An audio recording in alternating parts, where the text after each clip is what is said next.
Bueno, buenos días a todos y todas. Nos ha parecido que un buen modo de comenzar el curso es reflexionando sobre algunas preguntas y precisiones sobre la naturaleza de lo que vamos a aprender en este curso. La pregunta que cabría es ¿qué voy a aprender en Arquitectura 4 cursando este año? Y bueno, esa pregunta, la trayectoria por esa pregunta resume el cursado de esta asignatura. Porque bueno, voy a aprender diversos saberes que sirven para una operación principal que llamamos proyecto. Y el proyecto está caracterizado por ser multiescalar, por ser complejo, integral y significativo. Hay una relación intrínseca entre proyecto y arquitectura, pero son cosas distintas y debo conocer ambas. Nos vamos a detener en particular en esta clase a analizar de qué se trata el proyecto, porque no es algo simple. En principio, para poder proyectar la arquitectura necesitamos conocerla, y la primera idea con que podemos abordarla es de qué se trata de un proceso de relaciones entre partes, entre elementos, entre componentes. Se trata de componentes que pueden ser ordenados con distintos sentidos. Entonces podríamos definir en este momento la arquitectura como estos componentes relacionados con sentido e intención. Intención porque, digamos, no es algo natural, sino que es artificial, es una creación humana, y sentido porque tiene un significado. Estas piezas que vemos en la imagen pueden ser una motocicleta o pueden ser, no sé, una máquina de cortar pasto, pueden ser muchas cosas según cómo se las ordene. Y ese es el sentido que uno le está dando, ¿no? En la arquitectura también, ya digo, nos vamos a referir a ella de muchas maneras, pero básicamente es la disciplina que se ocupa del espacio y la forma, los materiales y la geometría, y es el marco donde se aloja la vida humana en su complejidad y en su dignidad. Ahora, es clave conocer el manejo de este proceso que hace posible la generación de la arquitectura. ¿Cuál sería la naturaleza del proyecto? Es esencial manejar los proyectos de manera adecuada, y nos vamos a detener a lo largo de esta clase en entender qué quiere decir esta idea, ¿no? Lo primero que hay que entender es que muchas veces simplemente lo que estamos haciendo es jugando con los instrumentos y no siendo operativos con ellos. La arquitectura tiene distintos momentos, ¿no? Vamos a desarrollarlo esto también más adelante, pero hay un momento inicial, un momento de anteproyecto, un momento de proyecto, y cada instancia, cada elemento juega y por un momento se impone a los otros. Es decir, el momento estructura parece que se impusiera sobre el momento forma, o el momento materia, o el momento cliente, o el momento sitio, o el momento resolución tecnológica. Es decir, hay infinidad de momentos, por decirlo así. Pero lo que hay que entender es que cada uno de esos momentos, si bien son reales y son elementos constitutivos de la forma arquitectónica, o de la arquitectura, mejor dicho, constituyen partes de algo superior. Son fragmentos de algo que no constituyen una totalidad, sino que tienen que estar enlazados para formar una totalidad. Y acá es donde entra el concepto de proyecto, porque si entendemos la arquitectura en esa complejidad, el proyecto son estas como instrucciones para construir ese objeto más complejo. Digo conceptualmente, ¿no? Y aquí hay una clave, es entender que el proyecto es un objeto que contiene adentro otro objeto. Y son, en definitiva, instrucciones para construir ese objeto. Ahora, podría entenderse como que la arquitectura y el proyecto tienen esta relación, es como si fuese una mamushka, pero en el sentido inverso. En lugar de ser esta muñeca que tiene las otras muñecas adentro, es un pequeño objeto que está gestando un objeto mayor. Es, en definitiva, es el proyecto como ADN, como instrucciones para construir algo. Esto es clave entenderlo, ya lo vamos a ir desarrollando. Como decía antes, este proceso de diseño de la arquitectura contiene momentos muy diversos.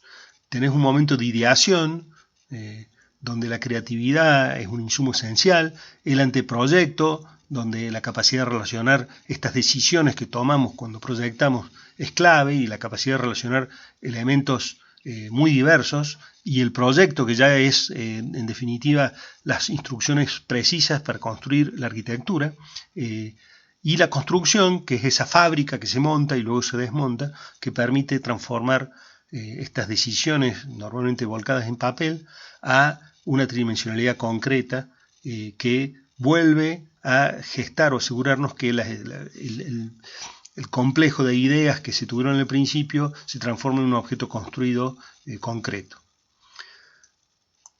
Es clave entender que este proceso de aprendizaje del proyecto y su arquitectura, de la arquitectura y su proyecto, ¿dónde acontece? Porque no es lo mismo el lugar donde uno estudia este contenido específico, esta disciplina específica. Nosotros lo estudiamos en la universidad, y voy a tomar una idea de Roberto Doberti para explicar cuál es el carácter, el sentido de la universidad. Y para ello lo vamos a hacer distinguiendo la escuela del Politécnico de la universidad. Y vamos a tomar un tema que todo el mundo entiende, que es el punto de fuga, para explicar la diferencia entre estos tres niveles de educación. Uno podría pensar que, por ejemplo, el punto de fuga en una escuela es esa operación que permite saber que si hacemos concurrir las líneas paralelas entre sí, van a converger a un punto en el horizonte, y ese punto es el punto de fuga, y si yo aplico esa operación, consigo dibujar en perspectiva, ¿verdad? Mientras que en el Politécnico nos van a enseñar que perspectiva es el infinito, es la perspectiva del infinito, punto de fuga es la perspectiva del infinito de una dirección determinada, y si aplico ese procedimiento, esa técnica, obtengo los puntos de fuga. En cambio, en la universidad uno podría decir que punto de fuga es un invento en la Toscana italiana ya por el 1400 para no escribir un código de edificación. Es decir, básicamente en la universidad el conocimiento es una interpretación, es no la repetición de conocimientos consagrados, sino la exploración de las fronteras del conocimiento. Esto es clave entenderlo. Acá no estamos para transmitir lo sabido, sino para descubrir lo no sabido. Y una clave del hacer docente es que nuestros estudiantes logren saber cosas que nosotros hoy no conocemos. Ahí está la prueba de si estamos haciendo bien nuestro trabajo. La otra clave es entender a la universidad no solamente, no como una réplica a la demanda del mercado, sino como una herramienta de transformación social, a sabiendas de que la educación es el instrumento más poderoso que tenemos para transformar nuestra sociedad.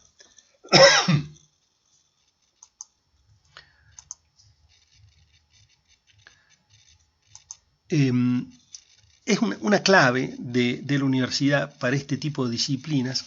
Otro día nos vamos a explayar sobre la naturaleza de la disciplina arquitectura. Hoy vamos a hacer solamente una mención. Se trata de enriquecer el pensamiento técnico, de incorporar no solamente lo medible o lo clasificable a nuestros estudios y nuestros intereses, porque la arquitectura excede por mucho estas dos propiedades del pensamiento técnico. En arquitectura no se trata de una disciplina cuyo borde sea preciso, en donde vos tenés algo A o B y sabés que los distingue un borde disciplinar claro, sino que estamos en presencia de un espesor en donde infinidad de variables y relaciones vuelven difuso el borde de nuestro espacio epistemológico. La arquitectura es mucho más que eso. Muchas veces se ha dicho, y ustedes lo habrán escuchado en su formación hasta este nivel de cuarto año, de que es clave el aprender a observar, aprender a mirar. Y si yo tuviera que resumir un poco el trabajo que tenemos nosotros los docentes, diría que se trata de eso, de enseñarles a mirar. Y nos vamos a ocupar muy especialmente de mostrar qué quiere decir esto, porque lo hemos escuchado muchas veces y creo que pocas veces nos ha quedado en claro de qué se trata. El proceso remite en principio a la necesidad de sensibilizar la observación, de reconocer en la observación el inicio de nuestro proceso de aprendizaje disciplinar. Se trata de una secuencia que incluye el observar, el explorar, fíjense, explorar mucho antes que inventar. Yo creo que es particularmente importante entender esta diferencia.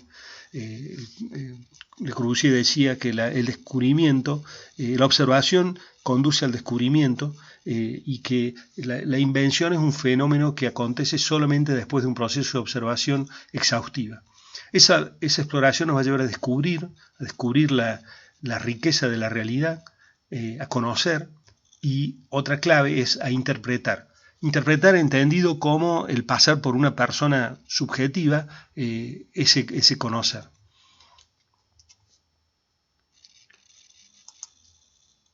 Otra característica tiene que ver que nuestra ciudad es un espacio de aprendizaje. Si se fijan, esta es la ciudad de Córdoba, este es el rombo de Forja, y allá el río que cruza la ciudad.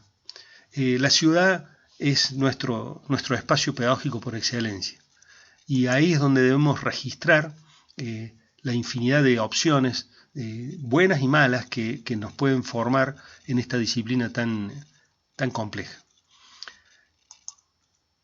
Es clave en este aprendizaje el registro sistemático, el aprendizaje de sostener los registros y las ideas y las imágenes que vamos elaborando a lo largo de nuestra formación.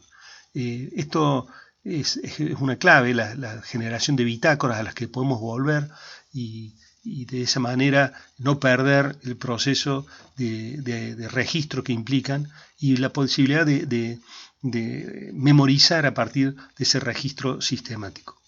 Una cosa que nos preocupa y que nos interesa es, y nos lo hemos preguntado en base a libros que hemos editado, es la pregunta sobre cómo enseñamos. Hemos reflexionado mucho tiempo sobre la especificidad que implica una pedagogía situada en nuestra disciplina. Ahora, no estamos solamente preocupados sobre cómo enseñamos, sino fundamentalmente cómo aprendemos arquitectura, porque ustedes y nosotros estamos aprendiendo arquitectura. Y cómo aprendemos es un espacio que hoy en la neurociencia ocupa un lugar muy importante. Descubrir y conocer las reglas que ordenan, que organizan cómo es que nosotros aprendemos. En ese sentido, la cátedra viene realizando una producción sostenida, una producción editorial sostenida a lo largo de estos años, en donde registramos lo que vamos pensando, lo que producen nuestros estudiantes. Este año, si todo sale bien, vamos a publicar un resumen de esos descubrimientos proyectuales, por decirlo así, de esas trayectorias proyectuales, de esos mapas, en un atlas que resume la producción teórica y práctica de los talleres. Pensamos que estos libros, bueno, son mecanismos para esto, para poder ver más lejos, ¿cierto? Un aspecto crucial es conocer la cultura arquitectónica. Los libros también nos hablan de eso, de lo que esta disciplina, que lleva miles de años previos a nosotros, ha ido acumulando en este saber. El mayor regalo que recibimos al nacer, estoy citando a Mujica, es el regalo de la cultura que nos ha precedido, y es fundamental que conozcamos esa cultura arquitectónica. Por ejemplo, Tadao Ando y su producción, siempre van a ver en la clase, acá van a ver los autores y la fecha de nacimiento, en el caso de que están vivos, y la fecha de muerte, y es para que lo puedan googlear. Esta foto la pongo por varios motivos. Primero, tiene que ver con el ejercicio con que vamos a iniciar, siguiendo una idea le Corbusierana de mirar las ventanas en una habitación, pero también quiero mostrar cómo en una pequeñísima pieza, en un cuarto, anda mirando cómo cambia el sol, y la registra de manera sistemática cómo cambia el ingreso del sol en esta pequeña habitación.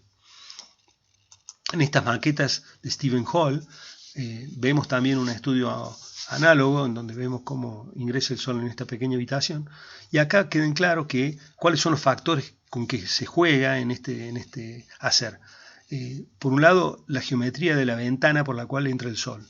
En segundo lugar, la orientación de esa ventana. Y en tercer lugar, la superficie la geometría de la superficie sobre el cual se arroja esa ventana. A esto podemos sumar, por supuesto, por ejemplo, la materialidad. Pero lo primero y lo básico para poder, digamos, de alguna manera manejar el espacio y la luz y la geometría es entender estas tres condiciones o cuatro condiciones. Un recurso, justamente decía, no solamente inventar, sino conocer lo inventado, es clave si entendemos las lecciones que están ofrecidas en la historia. Si usáramos nuestro talento para generar la rueda, sería muy, muy interesante, pero habríamos malgastado nuestra oportunidad de inventar sobre lo ya inventado.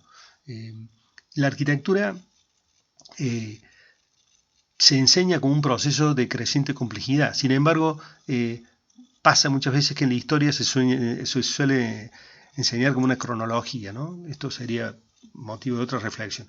Rem Koolhaas nos dice que la arquitectura es como una bailarina que está por un lado con una pierna estirada en el pasado y otra pierna en el futuro. Y ahí en esa tensión se juega la arquitectura, que está justamente sabiendo lo hecho y explorando lo por hacer. Vamos a poner algunos ejemplos de cómo la cultura arquitectónica va generando saber sobre lo sabido. Esta es la casa de Hudson, muy conocida, la casa de Hudson en Mallorca, la casa Canlis, donde el maestro danés hace una casa sobre los acantilados, sobre el mar. Acá vemos estas ventanas abocinadas que hacen una especie de falsa perspectiva, aceleración de perspectiva para que sea más mar todavía, menos cielo y más mar, lo que vemos. Y si vemos acá el detalle, van a ver como un reflejo, porque acá hay un vidrio que está puesto del lado exterior, de modo que desde el interior no se ve, y eso hace que se recorte el mar y el paisaje de esta manera tan espectacular. Ese recurso, fíjense, es simplemente una tabla atornillada por fuera, digamos, es un detalle en tecnología cero, pero por otro lado es un detalle que está al inicio de la idea de la casa. Esto es interesante para entender que las cronologías y las escalas no siempre van de la mano. Pero lo muestro esto porque esto no es un invento de Hudson. Esto lo ha propuesto Sigurd Lewerentz, el maestro sueco. Acá en el código QR pueden googlearlo. Les recomiendo que miren la iglesia de San Pedro, entre otras obras espectaculares. Lewerentz produce esa ventana, se ve claramente ahí, donde no tiene marco, sino que está pegado por el lado de fuera de los ladrillos. Y esto está en biblioteca o en internet. Así que este saber tiene que ser recogido por ustedes de manera urgente. Hacemos un corte.